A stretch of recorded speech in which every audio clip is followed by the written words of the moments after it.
আসসালামু আলাইকুম। বাংলাদেশ বেতার, রাজশাহী।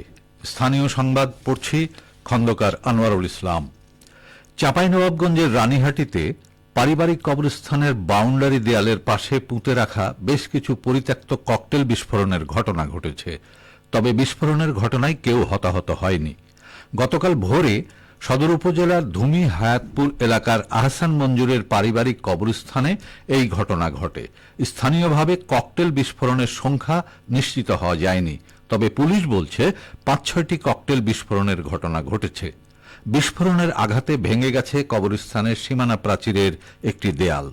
এতে আতঙ্ক ছড়িয়ে পড়ে এলাকা জুড়ে। চাঁপাইনবাবগঞ্জ সদর মডেল থানার ওসি মতিউর রহমান জানান, খবর পেয়ে ঘটনাস্থলে পুলিশ পাঠানো হয়েছিল। ককটেলগুলো কারা পুঁতে রেখেছিল তা নিশ্চিত হওয়া যায়নি। বিস্ফোরণের আলামত দেখে মনে হয়েছে ৫-৬টি ককটেল বিস্ফোরণের ঘটনা ঘটেছে। এই ঘটনার সঙ্গে জড়িতদের বিরুদ্ধে তদন্ত করে ব্যবস্থা নেওয়া হবে বলে জানান তিনি। ইউথ ভলেন্টিয়ার অ্যাওয়ার্ড ২০২৫ অর্জন করেছেন রাজশাহীর তৃতীয় লিঙ্গের জনগোষ্ঠীর প্রতিনিধি মহিন ওরফে মোহনা। গতকাল প্রধান উপদেষ্টা অধ্যাপক ড মোহাম্মদ ইউনূসের হাত থেকে তিনি এই অ্যাওয়ার্ড গ্রহণ করেন।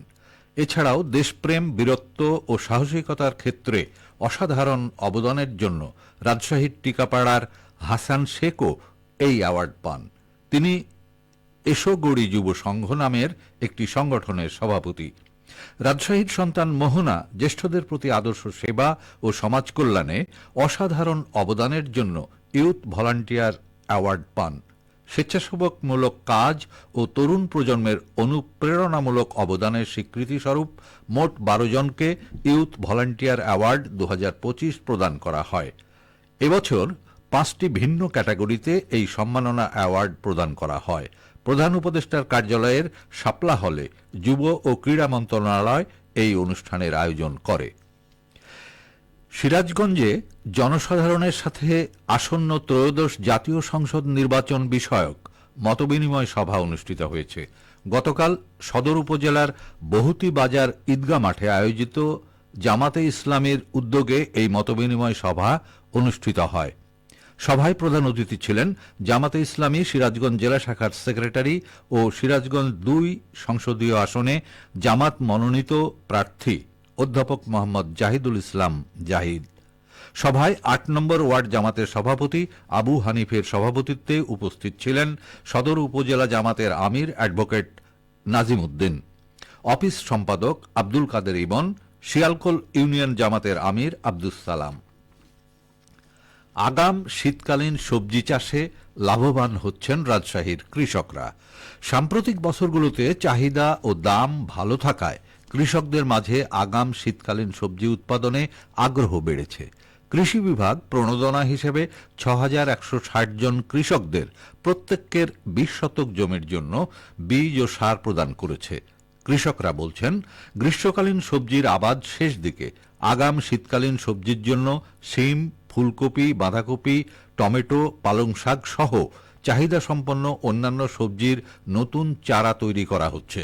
বৃষ্টির কারণে চারা লাগাতে কিছু দেরি হলেও আশা করা হচ্ছে আগামী সপ্তাহেই সব ধরনের শাকসবজির বীজ ও চারা রোপণ এবং বপন সম্পন্ন হবে।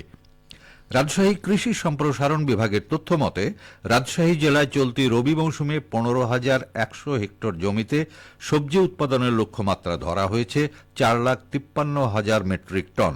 গত বছর ১৫,০৭০ হেক্টর জমিতে শীতকালীন সবজি উৎপাদন হয়েছিল ৪,৫১,৮৮৫ মেট্রিক টন। রাজশাহী বিভাগীয় কৃষি সম্প্রসারণ অধিদপ্তরের উপপরিচালক সাবিনা বেগম জানান, কৃষকরা জানেন শীতকালীন সবজি যত দ্রুত বাজারে আনা যাবে তত বেশি দাম পাওয়া যাবে। এখন শিম, কফির মতো সবজিগুলো তারা বছরে ২ থেকে ৩ বার উৎপাদন করছে। কৃষি বিভাগ কৃষকদেরকে উদ্বুদ্ধ করার পাশাপাশি অধিক ফলনের বিষয়ে পরামর্শ দিয়ে আসছে। আগামী ৪ঠা থেকে ১০ই অক্টোবর রাজশাহীতে আইএফটি টেনিস টুর্নামেন্ট ২০২৫ অনুষ্ঠিত হতে যাচ্ছে। স্থানীয় টেনিস কমপ্লেক্সে আয়োজিত এই টুর্নামেন্ট সফলভাবে আয়োজনের লক্ষ্যে গতকাল রাজশাহী টেনিস কমপ্লেক্সের সম্মেলন কক্ষে প্রস্তুতিমূলক সভা অনুষ্ঠিত হয়। সভায় সভাপতিত্ব করেন বিভাগীয় কমিশনার খন্দকার আজিম আহমেদ। সভায় জানানো হয়, টুর্নামেন্টে অংশগ্রহণের জন্য এরই মধ্যে ১৯টি দেশের ১৪৯ জন খেলোয়াড় নিবন্ধন করেছেন।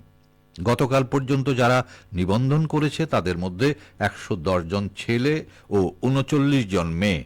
এছাড়াও খেলা পরিচালনা, খেলোয়াড়দের আবাসন, নিরাপত্তা, টেনিস কোর্টের সংস্কার, প্রোটোকল এবং এই প্রতিযোগিতা সংশ্লিষ্ট অন্যান্য বিষয়ে সভায় বিস্তারিত আলোচনা করা হয়। সভায় আরএমপি কমিশনার মোহাম্মদ আবু সুফিয়ান এবং জেলা প্রশাসক আফিয়া আক্তার সহ প্রশাসন ও পুলিশ বাহিনীর ঊর্ধ্বতন কর্মকর্তা, বিভিন্ন সরকারি দপ্তরের কর্মকর্তা এবং টেনিস কমপ্লেক্স সংশ্লিষ্টরা উপস্থিত ছিলেন। সবশেষে আবহাওয়া। আজ দুপুর ১২টায় রাজশাহীতে তাপমাত্রা ছিল ২৯ ডিগ্রি সেলসিয়াস। এ সময়ে বাতাসে আপেক্ষিক আর্দ্রতার পরিমাণ ৮৭%। রাজশাহী ও পার্শ্ববর্তী এলাকায় আজ সূর্যাস্ত সন্ধে ৬টা ৮ মিনিটে। সংবাদ শেষ হল। আমাদের পরবর্তী সংবাদ দুপুর ২টা ৫ মিনিটে।